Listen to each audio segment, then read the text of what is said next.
بنت. هنا الاول وانت هنا المفروض بتظبط متظبط معاه خلاص، هو عارف ولد وبنت منين؟ من فوق. ولكن هنا المفروض ان الطفل ده لو عنده 4 سنين وبيتلخبط في التذكير والتانيث يبقى الولد عنده مشكله في التذكير والتانيث. طب هنا اعرفها له ازاي؟ ان انت الطفل اللي انت شغال معاه هو ولد ولا بنت؟ ولد مثلا، خلاص يبقى لازم تعرفه انت ولد ولا بنت؟ ولد، انا ولد، ولد ولد ولد، فين ولد؟ انا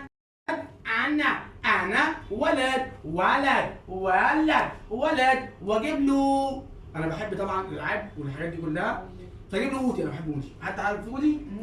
وودي وباز يطير ومجد وشوشتي وسلوفين، خلاص، وجيسي، خلاص كلهم عندي في البيت، خلاص. جيسي اسمها جيسي مش جيسيكا.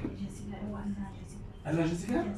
لا شفت الفيلم متأكدة منه. ده انا شايف 4 اجزاء منهم واحد في السينما كمان. لا جيسيكا صح. طيب فاللي هنا بتبدا تجيب له وودي ان هو ولد، فببدا يمسك ان هو ايه؟ ولد زيه. بعمل عمليه تعميم مهم جدا، وانت بتعلم الطفل اي شيء حته التعميم ان هو يعممه على اي شيء. فولد زي مين؟ ولد زي عمه، ولد زي بابا، ولد زي وودي، ولد زي باز يطير، وهكذا. فعملت هنا عمليه ايه؟ تعميم. عملت عمليه ايه؟